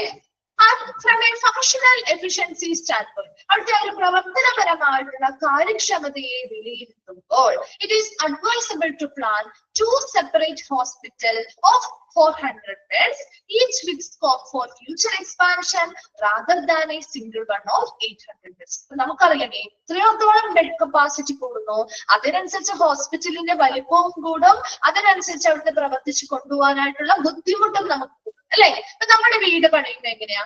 നമ്മളിപ്പോ ഒരു സാധാരണ ഒരു 3 or 4 റൂമുകളായിരിക്കും നമ്മൾ സെറ്റ് ചെയ്യുക, അല്ലെ? അപ്പൊ തന്നെ നമുക്ക് എന്ത് ചെയ്യും, സ്പേസ് തികയാത്തവരാണെങ്കിൽ മുകളിലേക്ക് ബിൽഡ് ചെയ്ത് കൊണ്ടുപോകും, അല്ലെ? 1 നില 2 നില 3 നില അങ്ങനെ കൊണ്ടുപോകും, അല്ലെ? അപ്പൊ അവിടെ ഒരു 3 നിലയുള്ള ഒരു കെട്ടിടമാണോ അതോ ഒരു നിലയുള്ള ഒരു സാധാരണ, അതായത് ഒരു 3 റൂമൊക്കെ ഉള്ള ഒരു വീടാണോ നമുക്ക് മെയിൻറ്റെയിൻ ചെയ്യാൻ എളുപ്പം? ഏതാണ് നന്നായിട്ട് മെയിൻറ്റെയിൻ ചെയ്ത് നമുക്ക് കൊണ്ടുപോകാൻ പറ്റുന്നത്? ഏതായിരിക്കും? ഒരുപാട് നിലയുള്ള ഒരുപാട് റൂമുകളുള്ള വീടാണോ അതോ കുറച്ച് നമുക്ക് അത്യാവശ്യം സൗകര്യത്തിന് മാത്രമുള്ള ഒരു നിലയുള്ള ഒരു വീട് തന്നെയായിരിക്കും, അല്ലെ? ഇവിടെയും അതാണ് ഉദ്ദേശിക്കുന്നത്. ഒരു ഹോസ്പിറ്റൽ, ഒരു 800 ബെഡുള്ള ഒരു ഹോസ്പിറ്റല്, അപ്പൊ അത് അത്രയും വലിയ ഒരു ഹോസ്പിറ്റൽ ആയിരിക്കും. ആ ഒരു ഹോസ്പിറ്റല് പണിയുന്നതാണോ അതോ 2 വീട്, ഇപ്പൊ നമ്മളൊരു വലിയ ഒരു 4 നിലയുള്ള വീട് പണിയുന്നതാണോ അല്ലെങ്കിൽ 2 നിലയുള്ള 2 വീടുകൾ പണിയുന്നതാണോ നമുക്ക് പ്രവർത്തിച്ചു കൊണ്ടുപോകാൻ എളുപ്പം? 2 വീടുകൾ പണിയുന്നതാണ്, അല്ലെ? ഇവിടെയും അത് തന്നെയാ ഉദ്ദേശിക്കുന്നത്. അതായത് ഒരു 800 ബെഡുള്ള ഒരു സിംഗിൾ ഹോസ്പിറ്റൽ പണിയുന്നതിനേക്കാൾ കുറച്ചുകൂടി നല്ലത് എങ്ങനെയുള്ളതാണ്? 400 ബെഡുകളുള്ള 2 ഹോസ്പിറ്റല്. അപ്പൊ നമുക്ക് ഭാവിയിൽ എന്തെങ്കിലും വിപുലീകരണങ്ങൾ നടത്തണമെങ്കിൽ നടത്താനും അത് സഹായകമാണ്. മനസ്സിലായോ? ഒരു സിംഗിൾ 800 ബെഡുള്ള ഒരു സിംഗിൾ ഹോസ്പിറ്റൽ പണിയുന്നതിനേക്കാൾ എളുപ്പം അതിന് കുറച്ചുകൂടി നല്ലത് 2 സെപ്പറേറ്റ് ഹോസ്പിറ്റൽ, 400 ബെഡുകളുള്ള 2 സെപ്പറേറ്റ് ഹോസ്പിറ്റൽ പണിയുന്നതാണ്. അപ്പൊ അത് നമുക്ക് കുറച്ചും കൂടി എന്തായിരിക്കും, പ്രവർത്തിച്ചു കൊണ്ടുപോകാൻ എളുപ്പമായിരിക്കും. അതുപോലെ തന്നെ എന്തെങ്കിലും എക്സ്പാൻഷൻസ് ഫ്യൂച്ചറിൽ നടത്തണമെങ്കിൽ അതിനും നമുക്കൊരു സ്കോപ്പ് ഉണ്ടായിരിക്കും. ക്ലിയർ ആണോ അത്? അടുത്തത് പറയുന്നത് on the other hand, instead of building a small hospital of 50 beds, it would be profitable if these beds are added to an existing hospital in the area under an expansion project rather than a separate hospital. ഇനി വലിയ ഹോസ്പിറ്റലിന്റെ കാര്യം നമ്മൾ നേരത്തെ പറഞ്ഞു, അല്ലെ? ഇനി ഒരു ചെറിയ ഹോസ്പിറ്റൽ, അതായത് ആ ഒരു പ്രദേശത്ത് ഒരു 50 ബെഡ് ഹോസ്പിറ്റൽ, ചെറിയ ഹോസ്പിറ്റൽ വേണം. കാരണം അതിന്റെ ആവശ്യകത അവിടെ ഉണ്ട്. ഒരു 50 ബെഡിന്റെ ഒരു ഫെസിലിറ്റി കൂടി അവിടെ വേണമെന്നുണ്ടെങ്കിൽ അവിടെ നമ്മൾ ഒരു ചെറിയ 50 ബെഡുള്ള ഒരു ഹോസ്പിറ്റൽ തുടങ്ങുന്നതിനേക്കാൾ കുറച്ചുകൂടി നമുക്ക് ലാഭകരം എന്ന് പറയുന്നത് ഓൾറെഡി നിലവിൽ അവിടെ ഏതെങ്കിലും ഒരു ഹോസ്പിറ്റൽ ഉണ്ട് എങ്കിൽ അതിന്റെ കൂടെ ഇത് എന്ത് ചെയ്യുക, ആഡ് ചെയ്ത് കൊടുക്കുക. മനസ്സിലായോ? ഒരു ചെറിയ ഹോസ്പിറ്റൽ ഓൾറെഡി അവിടെ പ്രവർത്തിക്കുന്നുണ്ട് എങ്കിൽ അതിന്റെ കൂടെ ഈ ഒരു 50 ബെഡിന്റെ ആ ഒരു കപ്പാസിറ്റി അല്ലെങ്കിൽ ആ ഒരു ബിൽഡിംഗ് കൂടി അതിന്റെ കൂടെ ആഡ് ചെയ്ത് കൊടുക്കുമ്പോൾ നമുക്ക് കുറച്ചുകൂടി അത് പ്രോഫിറ്റബിൾ ആണ്. അപ്പൊ നമുക്ക് പറയാം, ഇപ്പൊ ഒരു നമ്മുടെ വീടുകളിൽ നമ്മൾ ആദ്യം ചിലപ്പോൾ ഒരു വീട് പണിയും അല്ലെ, പണിത് കഴിയുമ്പോഴായിരിക്കും പിന്നെ താമസം ചെയ്യുമ്പോൾ ചിലപ്പോൾ നമുക്ക് 1-2 റൂമൊക്കെ എടുക്കണം എന്ന് തോന്നാറില്ലേ? സൗകര്യമൊക്കെ കുറവാണ്, അല്ലെങ്കിൽ വിസിറ്റ് ആരെങ്കിലും ഒക്കെ വരുമ്പോ നമുക്ക് അത്ര സൗകര്യമൊന്നും ഇല്ല എന്നൊക്കെ തോന്നുകയാണെങ്കിൽ നമുക്ക് ചിലപ്പോൾ ഒരു 2 റൂമൊക്കെ വേണമെന്നൊക്കെ തോന്നാം. അപ്പൊ നമ്മൾ പുതിയൊരു വീട് പണിയുന്നതാണോ അതോ ആ ഉള്ള വീട്ടില് കുറച്ചും കൂടി ഇത് ആഡ് ചെയ്ത് കൊടുക്കുന്നതാണോ നമുക്ക് കുറച്ചും കൂടി ലാഭകരം? എങ്ങനെയാണ്? അതിന് വേണ്ടിയിട്ട് പുതിയ വീട് പണിയേണ്ട കാര്യമുണ്ടോ? ഇല്ല. നമ്മൾ അതിന്റെ കൂടെ ആ ഒരു 2 റൂമാണെങ്കിൽ ആ 2 റൂം ഉള്ള സ്ഥലത്ത് നമ്മൾ എന്ത് ചെയ്യുന്നു, അതിന് കൂടെ ആഡ് ചെയ്ത് കൊടുക്കുകയാണ് ചെയ്യുക. അതല്ലേ നമുക്ക് കുറച്ചും കൂടി പ്രോഫിറ്റബിൾ അല്ലെ, കുറച്ചും കൂടി ലാഭകരമായിട്ടുള്ള കാര്യം. ഇവിടെയും അത് തന്നെയാ പറയുന്നത്. അപ്പൊ അവിടെ ഒരു 50 ഹോസ്പിറ്റലിന്റെ ആവശ്യകതയുള്ളൂ എങ്കിൽ, അല്ലെങ്കിൽ അതിൽ കുറവാണ് ആവശ്യകത ഉള്ളതെങ്കിൽ, ഓൾറെഡി നിലവിൽ അവിടെ ഏതെങ്കിലും ഹോസ്പിറ്റൽ ഉണ്ട് എങ്കിൽ അതിന്റെ കൂടെ ഇതാണ് ആഡ് ചെയ്ത് കൊടുക്കുക. ഇനി ഒരു എക്സെപ്ഷൻ ടു ദിസ് വുഡ്, ഇതിന്റെ ഒരു മറുവശമുണ്ട്. അതായത് the project demand is more than only 50 beds. Then these 50 beds can start as the first phase of a bigger house with appropriate allowances in land repairment and budget provision made. ഇവിടെ ഈ ഒരു exception എന്ന് പറഞ്ഞാല് ഇപ്പൊ ഇവിടെ ഒരു already ഒരു existing hospital ഇല്ല, അതൊന്നാമത്തെ കാര്യം. അല്ല എങ്കിൽ 50 ബെഡിൽ കൂടുതലാണ് ഇവരുടെ ആവശ്യകത എന്ന് വിചാരിക്കും. ഇപ്പോ നമ്മളൊരു വീട് പണിയുമ്പോൾ നമുക്കൊരു 2 റൂം അല്ല ഒരു 4 റൂമൊക്കെ വേണം എന്നാണെങ്കിൽ ചിലപ്പോൾ നമ്മുടെ വീട്ടിലോട് അറ്റാച്ച് ചെയ്യാൻ പറ്റാതെ വരാം, ഇല്ലേ? ഒരു 4 റൂമൊക്കെ ചിലപ്പോൾ നമുക്ക് അറ്റാച്ച് ചെയ്തെടുക്കാതെ പറ്റാതെ വരും. കാരണം അതിനുള്ള സൗകര്യമൊന്നും ചിലപ്പോൾ നമ്മുടെ വീടിന്റെ ആ ഒരു ഏരിയയിൽ ഉണ്ടാവണമെന്നില്ല. എല്ലാ സ്ഥലത്തും നമുക്ക് ഇഷ്ടമുള്ള രീതിയിൽ പോയി റൂം എടുക്കാനൊന്നും പറ്റില്ലല്ലോ. അപ്പൊ ഉള്ള സ്ഥലത്തല്ലേ നമുക്ക് ചെയ്യാൻ പറ്റുള്ളൂ. അപ്പൊ അങ്ങനെ ചെയ്യാൻ പറ്റാതെ വരും. ആ ഒരു 50 ബെഡിൽ കൂടുതലാണ് ഇവിടുത്തെ കപ്പാസിറ്റി എങ്കിൽ അപ്പൊ നമ്മൾ എന്ത് ചെയ്യുന്നു, പുതിയൊരു ഹോസ്പിറ്റൽ ബിൽഡിംഗ് ആയിട്ട് തന്നെ ആരംഭിക്കുന്നു. കാരണം ഭാവിയിൽ ഇവർക്ക് ഇത് വിപുലീകരിക്കാൻ പ്ലാൻ ഉണ്ട്. മനസ്സിലാവുന്നുണ്ടോ? ഇപ്പൊ നമ്മൾ വീട് വെച്ചു ഒരു 2 റൂമൊക്കെ ആണെങ്കിൽ നമുക്ക് മാക്സിമം 2 റൂമൊക്കെ ഒന്ന് എക്സ്പാൻഡ് ചെയ്ത് എടുക്കാം അല്ലെ? അതേസമയം ഒരു 4-5 റൂം വേണം. പിന്നെയും നമുക്ക് അതിൽ കൂടുതൽ ചിലപ്പോൾ പിന്നീട് ഭാവിയിൽ വേണ്ടി വരാം. എന്ന് വെച്ചാൽ അതിന് പകരം നമ്മൾ ഇത് എക്സ്പാൻഡ് ചെയ്തെടുക്കുന്നത് വരെ ഒരു വീട് വെക്കുന്നത് തന്നെയല്ലേ കുറച്ചുകൂടി നല്ലത് അല്ലേ? പിന്നീട് എക്സ്പാൻഡ് ചെയ്യണം എന്നുണ്ടെങ്കിൽ അപ്പൊ എന്താണ് ഇവിടെ ഉദ്ദേശിക്കുന്നത്? അപ്പൊ ഒരു എക്സെപ്ഷൻ ആണ്. അതായത് 50 ബെഡിൽ കൂടുതലാണ് അവരുടെ കപ്പാസിറ്റി, പിന്നീട് ഇത് കുറച്ചു നാൾ കഴിയുമ്പോൾ അത് എക്സ്പാൻഡ് ചെയ്യണം എന്നൊക്കെ ഉള്ളൊരു ചിന്തയൊക്കെ ഉണ്ട് എങ്കിൽ അവിടെ നമുക്ക് ഒരു പുതിയ വീട് പണിയുക അല്ലെങ്കിൽ ഒരു പുതിയ ഹോസ്പിറ്റൽ പണിയുക എന്നൊരു കോൺസെപ്റ്റ് തന്നെയാണ് നല്ലത്. അപ്പൊ അതിനു വേണ്ടി ഒരു പുതിയ ഹോസ്പിറ്റൽ പണിയുന്നതിന്റെ ഒരു ആദ്യ സ്റ്റേജ് ആണ് അത് കണക്കാക്കിയാൽ മതി, ഇല്ലേ? നമ്മളാണെങ്കിലും ചിലപ്പോൾ ആദ്യം നമ്മൾ ഒരു റൂമോ 2 റൂമോ ആയിരിക്കും പണിയുന്നത് അല്ലെ? പിന്നെ നമ്മുടെ കയ്യിൽ സാമ്പത്തികം വരുന്നതിനനുസരിച്ചാണ് നമ്മൾ എക്സ്റ്റെൻഡ് ചെയ്ത് എടുക്കുക. അല്ലെങ്കിൽ നമ്മൾ ഒരു നില പണിയും അതിന് മുകളിലേക്ക് പിന്നീട് നമ്മുടെ കയ്യിൽ പൈസ ഉള്ളപ്പോഴായിരിക്കും നമ്മൾ പണിതെടുക്കുന്നത് അല്ലെ? അപ്പൊ അതുപോലെ ഇവിടെയും ഹോസ്പിറ്റലിൽ ഒരു 50 ബെഡ് അല്ലെങ്കിൽ അതിൽ കൂടുതൽ അവരുടെ ആവശ്യകത അപ്പോൾ എത്രയാണ് അതിനനുസരിച്ചൊരു ചെറിയ ഒരു ബിൽഡിംഗ് പണി. മനസ്സിലാവുന്നുണ്ടോ? അത് ആ ഒരു വലിയ ഹൗസിന് അല്ലെങ്കിൽ വലിയൊരു വീട് അല്ലെങ്കിൽ വലിയൊരു ഹോസ്പിറ്റലിന്റെ ആദ്യത്തെ സ്റ്റേജ് ആണ്. അതിനുശേഷം അവരുടെ ഈ ഫണ്ടുകൾ വരുന്നതനുസരിച്ച് അവിടുത്തെ ആവശ്യകതകൾക്കനുസരിച്ച് നമുക്ക് എന്ത് ചെയ്യാം, വിപുലീകരിച്ച് അത് വലിയൊരു ഹോസ്പിറ്റലാക്കി പിന്നീട് മാറ്റാം. മനസ്സിലായോ? മനസ്സിലാവുന്നുണ്ടോ? ഇങ്ങനെയുള്ള കാര്യങ്ങളെല്ലാം പരിഗണിച്ചുകൊണ്ടായിരിക്കണം ഒരു പ്ലാൻ തയ്യാറാക്കേണ്ടത്.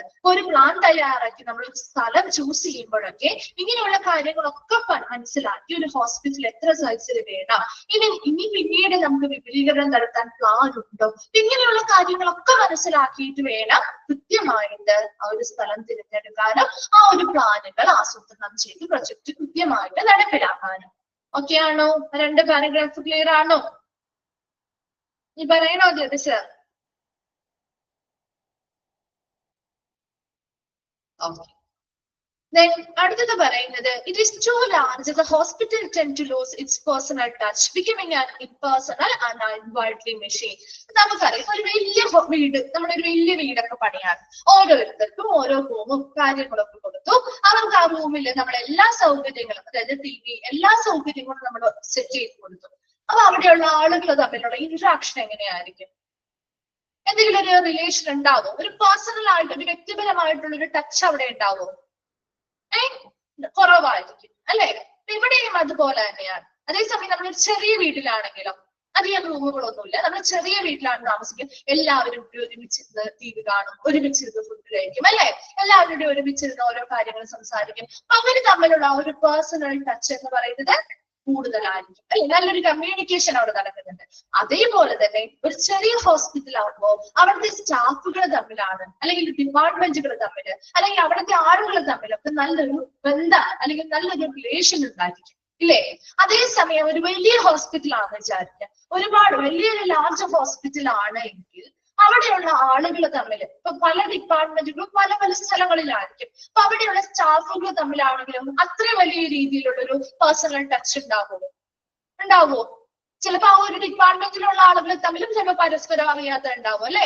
വലിയൊരു സ്ഥാപനമാകുമ്പോ അങ്ങനെയല്ലേ, നമുക്ക് എല്ലാവരും പരിചയമൊന്നും ഉണ്ടാവില്ല. പിന്നീടായിരിക്കും നിങ്ങളും ഇവിടെ വർക്ക് ചെയ്യുന്നതാണോ എന്നൊക്കെ ചിലപ്പോൾ പറയുമ്പോഴായിരിക്കും നമുക്ക് അറിയാൻ പറ്റുക അല്ലെ? അപ്പൊ അങ്ങനെയുള്ളൊരു പ്രശ്നം ഇവിടെ ഉണ്ട്. അതായത് അവിടെ വ്യക്തിത്വമില്ലായ്മ, അല്ലെങ്കിൽ ഒരു വ്യക്തിപരമായിട്ടൊരു കണക്ഷൻ, അല്ലെങ്കിൽ ഒരു നല്ലൊരു ബന്ധം നിലനിർത്താതെ, അല്ലെങ്കിൽ ഒരു നിയന്ത്രിതമല്ലാത്ത രീതിയിൽ ഒരു അൺവൈഡ്ലി മെഷീൻ ആയിട്ട്, ഒരു മെഷീൻ പോലെ ആയിരിക്കും ആ ഒരു സ്ഥാപനം പ്രവർത്തിക്കുന്നത്. So at the lower end of the scale, the general hospital does not contain fewer than 100 beds, and for it becomes difficult to provide differential services. അതേസമയം നേരെ തിരിച്ചു നോക്കിയാൽ, അതായത് ജനറൽ ഹോസ്പിറ്റൽസിനൊക്കെ ഒരു 100 ബെഡ്സോ അതിൽ കുറവൊക്കെ ആയിരിക്കും ഉണ്ടാവുള്ളൂ അല്ലെ? So it become difficult to provide differential service. അല്ലെങ്കിൽ നമുക്ക് അങ്ങനെ കുറവ് വരുമ്പോ എന്താ പ്രശ്നം? കൂടുതൽ വരുമ്പോ ഇങ്ങനെ പ്രശ്നങ്ങളുണ്ട്. കുറവ് വരുമ്പോ നമുക്ക് അവർക്ക് ആവശ്യമായിട്ടുള്ള വ്യത്യസ്ത തരത്തിലുള്ള സർവീസുകൾ കൊടുക്കാൻ ചിലപ്പോ ബുദ്ധിമുട്ടായിട്ട് വരും. കാരണം അതിനുള്ള സ്പേസോ കപ്പാസിറ്റിയോ കാര്യങ്ങളും ഇല്ലാത്തത് കൊണ്ട്. A hospital of 200 to 400 beds or thereabout enable adequate departments. ഒരു 200 മുതൽ 400 ബെഡ് കപ്പാസിറ്റി. അപ്പൊ ഒരു 100 വരെ ഒരുപാട് കൂടുകയും ചെയ്യരുത്, ഒരുപാട് കുറയുകയും ചെയ്യല്ല.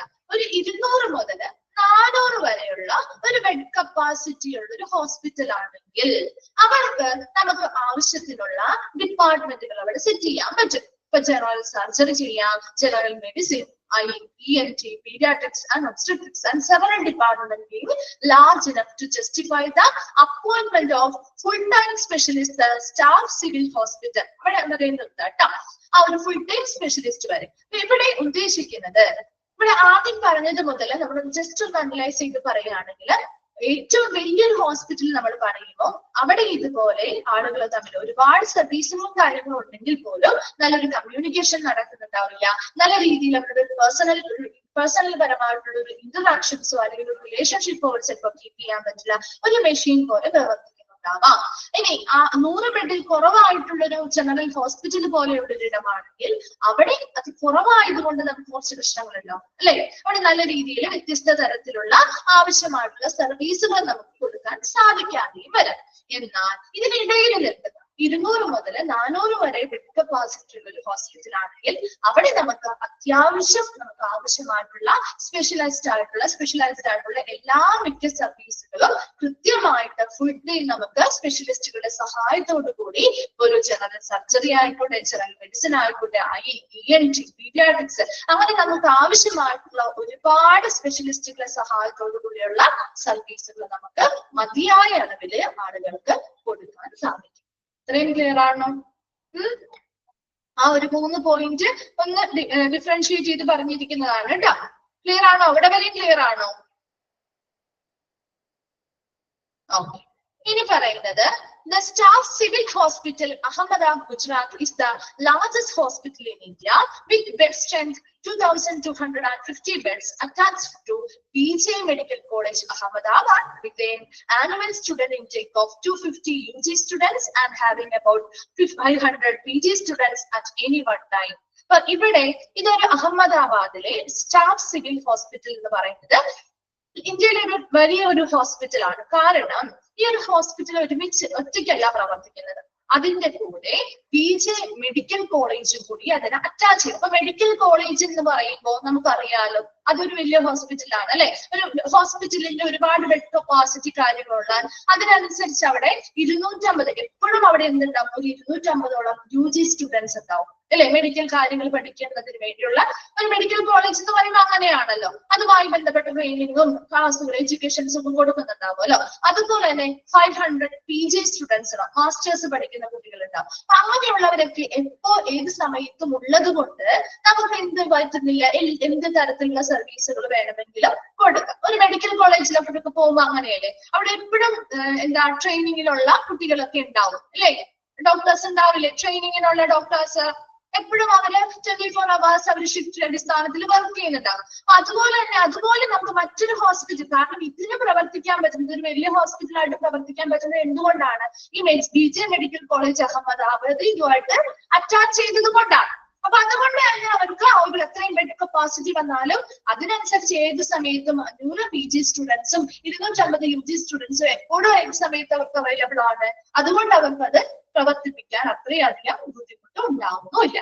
Then bed capacity of a hospital is calculated on the basis of beds assigned exclusively for inpatient care. ഒന്നണ്ടർലൈൻ ചെയ്തിട്ട് ആ sentence, bed capacity of A hospital. ഒരു ഹോസ്പിറ്റലിന്റെ ബെഡ് കപ്പാസിറ്റി നമ്മൾ കാൽക്കുലേറ്റ് ചെയ്യുന്നത് എന്തിന്റെ അടിസ്ഥാനത്തിലാണ്? Beds assigned exclusively for inpatient care അല്ലെ. ഇൻപേഷ്യൻസിന് പരിചരണം കൊടുക്കുന്നതിന് വേണ്ടി നമ്മൾ നിർണയിച്ചിട്ടുള്ള അല്ലെങ്കിൽ നിർവചിച്ചിട്ടുള്ള ബെഡുകളുടെ അടിസ്ഥാനത്തിലാണ് അല്ലെ. ഒരു ഔട്ട് പേഷ്യൻസിന് കൊടുക്കുന്ന ബെഡ് നമ്മൾ ഇതിൽ കൂട്ടേണ്ട കാര്യമുണ്ടോ? ഉണ്ടോ? ബെഡ് കപ്പാസിറ്റി ഇല്ല. ഇൻപേഷ്യൻസിന് പരിചരണം കൊടുക്കാൻ വേണ്ടി നമ്മൾ നിർണയിച്ചിട്ടുള്ള ബെഡുകളെ ആശ്രയിച്ചാണ് ഒരു ഹോസ്പിറ്റലിന്റെ ബെഡ് കപ്പാസിറ്റി നമ്മൾ കാൽക്കുലേറ്റ് ചെയ്യുന്നത്. ചോദിക്കാനുള്ള ക്വസ്റ്റ്യൻ ആണ് കേട്ടോ. ഇൻപേഷ്യന്റിന്റെ ആണോ ഔട്ട് പേഷ്യന്റിന്റെ ആണോ അങ്ങനെയുള്ള ഓപ്ഷൻസ് വരാം. അതൊന്ന് നോട്ട് ചെയ്യണം കേട്ടോ. ആ ഒരു സെന്റൻസ് ഇടയ്ക്കാണ് വെച്ച് വിട്ടുപോകരുതേ. For this purpose, ഈ ഒരു ഉദ്ദേശത്തിന് വേണ്ടിയിട്ട് beds in the following area included in the bed count. ഇപ്പൊ കുറച്ച് കാര്യങ്ങൾ അപ്പൊ ബെഡ് കൗണ്ടിൽ ഉൾപ്പെടുന്നവയാണ് ആദ്യം പറയുന്നത്. ഇനി ഉൾപ്പെടാത്തവയും പറയും കേട്ടോ. അപ്പൊ ഉൾപ്പെടുന്നവയില് observation beds equipped and staffed for overnight use. അപ്പൊ ഇതിൽ ആദ്യം തന്നെ മിസ് പറയാം, ഒരു ബെഡ് നമ്മൾ കൗണ്ട് ചെയ്യുമ്പോൾ ഒരു ഹോസ്പിറ്റൽ ബെഡ് കപ്പാസിറ്റി എത്രത്തോളം ഉണ്ട് നമ്മൾ കാൽക്കുലേറ്റ് ചെയ്യുമ്പോൾ നോക്കുന്ന 2 കാര്യങ്ങളുണ്ട്.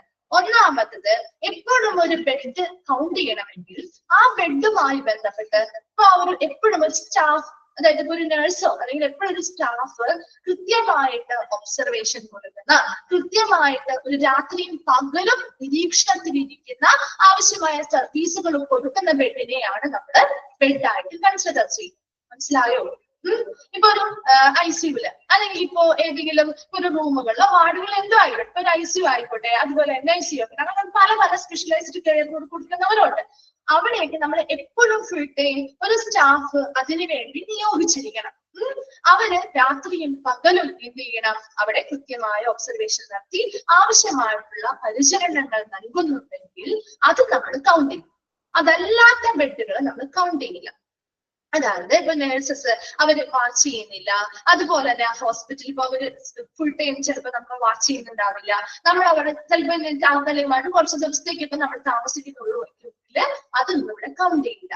അതുപോലെ തന്നെ ഇപ്പൊ സ്പെഷ്യൽ കെയറോ കാര്യങ്ങളോ കൊടുക്കുന്നുണ്ടെങ്കിൽ ഒരു ഹോസ്പിറ്റൽ ബെഡുമായി ബന്ധപ്പെട്ട് ഒരു സ്പെഷ്യൽ കെയർ കുറച്ച് സമയത്തേക്കോ കുറച്ച് ദിവസത്തേക്കോ, സ്പെഷ്യൽ കെയർ എന്ന് പറഞ്ഞാൽ അവർക്ക് അധികം നേരം ഇതുപോലെയുള്ള ട്രീറ്റ്മെന്റോ കാര്യങ്ങളോ അവർ കൊടുക്കുന്ന ഒരു നേഴ്സ് എപ്പോഴും അതാ ഉദ്ദേശിക്കരുത്. നിങ്ങൾ ഒരു ഒബ്സർവേഷൻ ബെഡ്, അപ്പൊ അവിടെ എപ്പോഴും നമ്മൾ ഒരാളെ നോക്കിയിരിക്കണ്ടേ. ഒരു ഒബ്സർവേഷൻ ബെഡ് എന്ന് പറയുമ്പോൾ എങ്ങനെയാ? ഒബ്സർവേഷൻ ബെഡ് എന്ന് പറയുമ്പോൾ എപ്പോഴും നമ്മളൊരു സ്റ്റാഫ് അവിടെ അവരുടെ കാര്യങ്ങൾ നോക്കാനായിട്ട് എപ്പോഴും ഉണ്ടാവും അല്ലെ. ഏത് സമയത്തും അവർ സജ്ജീകരിച്ചിട്ടുണ്ടാവും. അങ്ങനെ സ്റ്റാഫുകളെ സജ്ജീകരിച്ചിട്ടുള്ള, അങ്ങനെ എക്വിപ്ഡ് ആയിട്ടുള്ള രാത്രി കാലങ്ങളിൽ ഉപയോഗത്തിന് വേണ്ടി ഓവർനൈറ്റ് യൂസ്, അതുപോലെ തന്നെ രാത്രി കാലങ്ങളിലും ഇതേപോലെ തന്നെ സ്റ്റാഫുകളെ നമ്മൾ സജ്ജീകരിച്ച് ഉപയോഗിക്കുന്ന ബെഡുകളുണ്ടെങ്കിൽ ആ ബെഡുകളാണ് നമ്മൾ കൗണ്ട് ചെയ്യുന്നത്. അതുപോലെ തന്നെ പീഡിയാട്രിക്സ്, ബാസിനെറ്റ് എന്ന് പറഞ്ഞാൽ എന്താ? ബാസിനെറ്റ് നമ്മുടെ കുട്ടികളൊക്കെ കിടക്കുന്ന തൊട്ടിലുകളില്ലേ, തൊട്ടിലില്ലേ, ക്രിബ്സ്, തൊട്ടിലുകളില്ലേ. അപ്പൊ അതാണ് ഇവിടെ പീഡിയാട്രിക് ബാസിനസ് പറഞ്ഞാൽ ഇപ്പൊ നമ്മുടെ ഇൻക്യുബേറ്ററുകള്, അതാണ് ഇൻക്യുബേറ്റേഴ്സ് ഇൻ പീഡിയാട്രിക് ഡിപ്പാർട്ട്മെന്റ്. ഇവിടെയുള്ള കുട്ടികൾക്ക്, അങ്ങനെയുള്ള കുട്ടികളെ നമ്മൾ എപ്പോഴും എന്ത് ചെയ്യണം, ഫുൾ ടൈം അവരെ പരിചരിക്കണ്ടേ. ഒരു ഇൻക്യുബേറ്ററിൽ കിടക്കുന്ന അല്ലെങ്കിൽ പീഡിയാട്രിക് വാർഡിൽ കിടക്കുന്ന ഇങ്ങനെയുള്ള കുട്ടികളെ നമ്മൾ എപ്പോഴും ചിലപ്പോ എന്തെങ്കിലും മഞ്ഞപ്പ് കൊണ്ടോ കാര്യങ്ങളോ ഒക്കെ കൊണ്ട് നമ്മൾ ഇൻക്യുബേറ്ററിൽ വെക്കാറ്, അല്ലെങ്കിൽ അല്ലാതെയും നമ്മൾ അതിനുള്ളിലോ എന്ത് ചെയ്യാറുണ്ട്, ചൂട് കൊള്ളിക്കാനൊക്കെ വെക്കാറുണ്ട് അല്ലെ. അവിടെയൊക്കെ എപ്പോഴും കുട്ടികളാവുമ്പോൾ പ്രത്യേകം നമ്മൾ ശ്രദ്ധിക്കണം. അതുകൊണ്ട് എപ്പോഴും ഒരു സ്റ്റാഫ് അവരുടെ കൂടെ ഉണ്ടാവില്ലേ, ഉണ്ടാവോ? അങ്ങനെയുള്ള ബെഡുകളൊക്കെ ആണെങ്കിൽ അതൊക്കെ നമ്മൾ കൗണ്ട് ചെയ്യും. ഇനി count ചെയ്യാത്തവ, however beds in the following area do not form part of the count. ഈ ഒരു കൗണ്ടിൽ ഉൾപ്പെടാത്തവയാണ് അടുത്തത് പറയുന്നത്. Bassinets are incubators in the maternity suite. അതായത് ഇപ്പൊ പ്രസവം കഴിഞ്ഞ പ്രസവ വാർഡുകളില് നമുക്ക് ആ ഒരു അമ്മയും കുഞ്ഞും എത്ര ദിവസമാണോ അവിടെ സ്റ്റേ ചെയ്യുന്നത്, അത് കഴിഞ്ഞ് പോകുന്നത് വരെ ആ കുട്ടികളെ കിടത്താൻ വേണ്ടിയിട്ട് നമുക്ക് ഇതുപോലെ കിടക്കുകൾ അല്ലെങ്കിൽ എന്താണ് ഇങ്ങനെയുള്ള തൊട്ടില് കാര്യങ്ങളൊക്കെ സെറ്റ് ചെയ്ത് ചില ഹോസ്പിറ്റലുകൾ തരാറുണ്ട് അല്ലെ. അവിടെ അവര് സ്റ്റാഫ് വന്ന് നിൽക്കാറുണ്ടോ? ആ കുട്ടിയെ നോക്കാൻ വേണ്ടി സ്റ്റാഫ് വന്ന് നിൽക്കാറുണ്ടോ? ഇല്ല. അത് അവരുടെ അമ്മയും അല്ലെങ്കിൽ അവരുടെ കൂടെയുള്ള ആരാണോ അവര് തന്നെയല്ലേ ചെയ്യുന്നത്. അത് നമ്മൾ കൗണ്ട് ചെയ്യുന്നില്ല.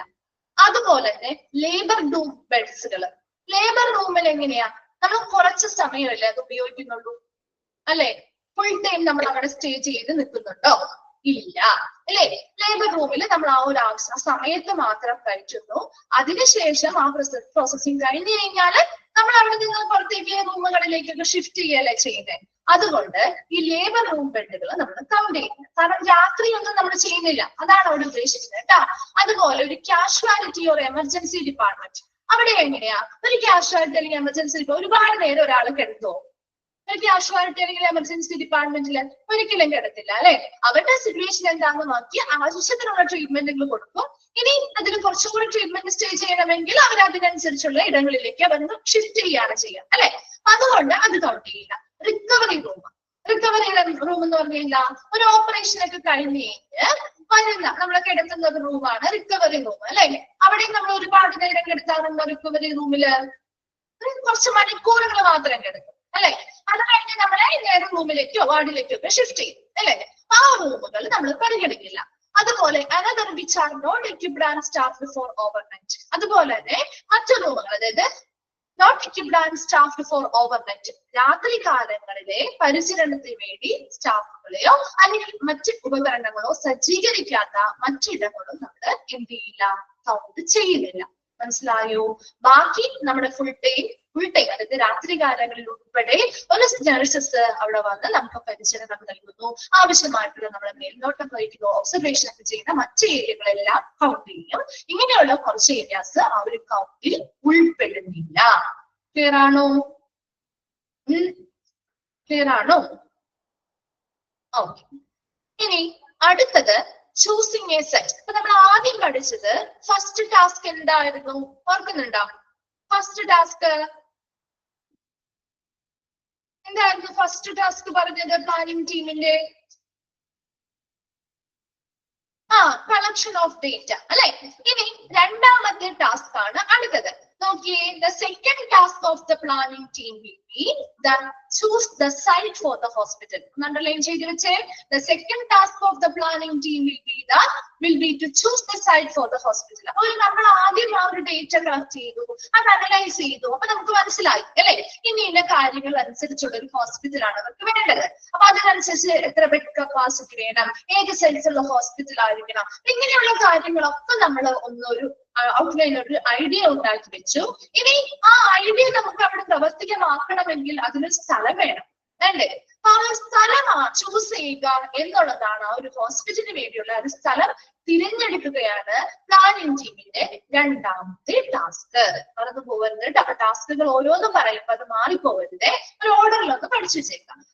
Site clearance are important factor for upon the suitability of. എപ്പോഴും ഒരു സ്ഥലം തിരഞ്ഞെടുക്കാതെ അനുയോജ്യമായിട്ടുള്ള ഒരു ഇടവും കൂടി ആയിരിക്കണം അല്ലെ. Hospital fate and utility future, ഭാവിയിൽ ആ ഹോസ്പിറ്റലിന് ഉപയോഗപ്രദമായിട്ട് ഇപ്പൊ വിപുലീകരണം നടത്തണമെങ്കിലും അതിനും കൂടി ഉള്ള ഒരു ഇടമായിരിക്കണം നമ്മൾ കണ്ടെത്തേണ്ടത്. And with increasing demand of hospital beds our planning for expansion future dates should always be kept in mind right at the outset. അപ്പൊ ഇവിടെ നമ്മൾ ഒരു ഫ്യൂച്ചർ ഒരു സ്ഥലം സെലക്ട് ചെയ്തു, അപ്പോഴത്തെ ഒരു ബിൽഡിംഗ് കൺസ്ട്രക്ഷൻ മാത്രമല്ല നമ്മുടെ മൈൻഡിൽ ഉണ്ടാവേണ്ടത്. ഈ ഒരു ഹോസ്പിറ്റൽ ചിലപ്പോൾ ഭാവിയിലേക്ക് ചിലപ്പോൾ ആ ഹോസ്പിറ്റൽ ബെഡുകൾ കൂടുതൽ വേണമെന്ന ആവശ്യം തോന്നാം. ആ സമയത്ത് നമുക്ക് വിപുലീകരണങ്ങൾ നടത്താനുള്ള ഫ്യൂച്ചറിൽ നമുക്ക് എന്തെങ്കിലും വിപുലീകരണം നടത്തണമെങ്കിൽ അങ്ങനെയുള്ള കാര്യങ്ങളും കൂടി മനസ്സിൽ വെച്ച് ആസൂത്രണം ചെയ്ത പ്ലാനിങ് ചെയ്തുകൊണ്ടായിരിക്കണം ഒരു സ്ഥലം സെലക്ട് ചെയ്യേണ്ടത്. Then therefore the site should be large enough to enable future expansion and growth. അതുകൊണ്ട് തന്നെ എപ്പോഴും ഒരു വലിയ നമുക്ക് ഭാവിയിൽ വിപുലീകരിക്കാവുന്ന നമുക്ക് വളർച്ച ഉണ്ടാക്കാവുന്ന വലിയൊരു ഇടം തന്നെയായിരിക്കണം ഒരു ഹോസ്പിറ്റലിന് വേണ്ടി സെലക്ട് ചെയ്യുന്നത്, അല്ലെ? അല്ല നമ്മളൊരു വീട് വെക്കുന്ന ഒരു ചെറിയ സ്ഥലം വെച്ചാൽ മതിയാവും? ഇല്ല, അത്യാവശ്യം എല്ലാ ഫെസിലിറ്റികളും അതിനുള്ളിൽ ഉൾപ്പെടുന്ന ഇനി നമുക്ക് പിന്നീട് എന്തെങ്കിലും കൺസ്ട്രക്ഷൻസ് നടത്തണമെങ്കിൽ അതിനും പറ്റുന്ന രീതിയിലൊരു വലിയ സ്ഥലം വേണം നമ്മൾ തിരഞ്ഞെടുക്കാൻ. However, strategic sites large enough for the project requirement may be hard to find in urban areas. ഒരു നഗരത്തിന് നമുക്ക് ഇങ്ങനെ ഒരു സ്ഥലം ഈ ഒരു പ്രൊജക്റ്റുമായി ബന്ധപ്പെട്ട ഒരു വലിയ സ്ഥലം കണ്ടെത്തുക ഒരു പ്രധാനപ്പെട്ട ഒരു ഇടവും കൂടി ആയിരിക്കണം, അല്ലെ? എല്ലാവർക്കും പെട്ടെന്ന് എളുപ്പത്തിൽ എത്താൻ പറ്റുന്ന ഒരു ഇടം കൂടി ആയിരിക്കണം. അങ്ങനെ ഒരു ഇടം കണ്ടെത്തുക എന്ന് പറയുന്നത് കുറച്ച് ബുദ്ധിമുട്ടാണ്, അല്ലെ? നമ്മുടെ ലോക്കൽ ഏരിയാസിലൊക്കെയാണ് നമുക്ക് കുറച്ചും കൂടി പെട്ടെന്ന് കണ്ടെത്താൻ പറ്റും. പക്ഷെ ഒരു നഗരത്തിലേക്ക് പോകുമ്പോൾ അവിടെ കുറച്ചും കൂടി അവർ കുറച്ചും കൂടി അടുത്താണ് താമസിക്കുന്നത്, അല്ലെ? അല്ലെങ്കിൽ സ്പേസസോ കാര്യങ്ങളൊന്നും ചിലപ്പോൾ അതിനനുസരിച്ചുള്ള ഒരു വലിയ സ്ഥലമൊക്കെ നമുക്ക് കണ്ടെത്താൻ കുറച്ച് ബുദ്ധിമുട്ടായിരിക്കാം. In dense urban areas, a large site near the periphery of the present town is suitable that will in due course become central to the major residential areas at a later date. ഇവിടെ ഒരു ഇങ്ങനെയുള്ള ഒരു ഇടതുള്ള ഒരു urban area അല്ലെങ്കിൽ ഒരു നഗര ഏരിയയില് ഒരു ലാർജ് സ്ഥലം നമ്മൾ കണ്ടെത്തി വിചാരിക്കാം. ആ ഒരു പ്രസന്റ് ടൗണിനോട് ചേർന്ന് തന്നെ നമുക്ക് എല്ലാ ഏരിയയിലുള്ള ആളുകൾക്കും അതിന് ചുറ്റുവട്ടമുള്ള എല്ലാ ആളുകൾക്കും എളുപ്പത്തിൽ എത്തിച്ചേരാൻ പറ്റുന്ന ഒരു ഏരിയ കണ്ടെത്തിയാൽ അതാണ് ഏറ്റവും അനുയോജ്യമായിട്ടുള്ള ഒരു ഇടം എന്ന് പറയുന്നത്. അപ്പൊ അതിനനുസരിച്ച് ഈ ഒരു ഹോസ്പിറ്റൽ അവിടെ വന്നു കഴിഞ്ഞാൽ അത് ഭാവിയിൽ പിന്നെ എന്തായിരിക്കും ഒരു റെസിഡൻഷ്യൽ ഹോസ്പിറ്റൽ ആയിട്ട്, അതായത് അവിടുത്തെ ആ ഒരു റെസിഡൻഷ്യൽ ഏരിയയിലുള്ള ഹോസ്പിറ്റലിലേക്കുള്ള അല്ലെങ്കിൽ അവിടെയുള്ള പ്രാദേശിക ഹോസ്പിറ്റലിലുള്ള എല്ലാ ആളുകളും ഇതിലേക്ക് ഏത് ഹോസ്പിറ്റലിനെ കേന്ദ്രീകരിച്ച് വരും? ഈ ടൗണിൽ പ്രവർത്തിക്കുന്ന ഈ വലിയ ഹോസ്പിറ്റലിനെ പ്രതീക്ഷിച്ച് വരാൻ സാധ്യതയുണ്ട്. അങ്ങനെ വരാൻ പറ്റുന്ന എളുപ്പത്തിൽ എല്ലാവർക്കും എത്തിച്ചേരാൻ പറ്റുന്ന ഒരു വലിയ സ്ഥലമായിരിക്കണം സെലക്ട് ചെയ്യേണ്ടത്. And working closely with the local town planning authorities will be beneficial in selecting the site. ഒരു സ്ഥലത്ത് നമുക്ക് സൈറ്റ് നമുക്ക് സെലക്ട് ചെയ്യാൻ പറ്റുന്നില്ലെങ്കിൽ ആ ഓരോ ജില്ലയിലുമുള്ള ലോക്കൽ ടൗൺ പ്ലാനിംഗ് അതോറിറ്റികളുമായിട്ട് ഒന്ന് അവരോട് കൂടി ഒന്ന് സഹകരിച്ച് വർക്ക് ചെയ്താൽ അത് കുറച്ചും കൂടി പ്രയോജനകരമാണ്. അവരിലൂടെ നമുക്ക് ഇങ്ങനെയുള്ള സൈറ്റുകൾ എവിടെയൊക്കെയാണ് കിടക്കുന്നത് എന്ന് മനസ്സിലാക്കാനും അതിനനുസരിച്ച് നമുക്ക് അനുയോജ്യമായിട്ടുള്ള ഇടമാണെങ്കിൽ അത് നമുക്ക് തിരഞ്ഞെടുക്കാനും സാധിക്കും. ക്ലിയർ ആണോ? രണ്ടാമത്തെ ടാസ്ക് നിങ്ങൾ ഇത്രയും മാത്രം പെരിഫറി എന്ന് പറഞ്ഞാൽ അതിന്റെ ചുറ്റുപാട് ചുറ്റളവിലുള്ള നമ്മൾ പറയില്ലേ, അത് ഇതാണ്. അപ്പൊ ആ ചുറ്റളവിലുള്ള ആളുകൾക്ക് അപ്പൊ ആ ഒരു ചുറ്റളവില് ആ ഒരു ഹോസ്പിറ്റൽ ഡിപ്പെൻഡ് ചെയ്ത് വരുന്ന ആളുകൾക്ക് എളുപ്പത്തിൽ എത്താൻ പറ്റണം.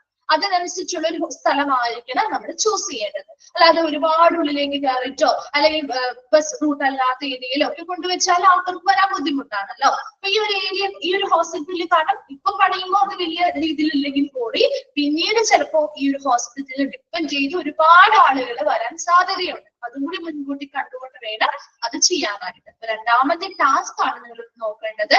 എന്താണ്? Choose the site for the hospital. Clear ആണോ? ഓക്കെ, പിന്നെ ഇത്രയും എടുക്കുന്നുള്ളൂ കേട്ടോ. നെക്സ്റ്റ് ക്ലാസ്സിൽ വരുമ്പോ ഇത്രയും വരെ ഒന്ന് വായിച്ചിട്ട് വരാം. ഡൗട്ട്സോ കാര്യങ്ങളോ ഉണ്ടെങ്കിൽ ചോദിക്കാം കേട്ടോ. Thank you.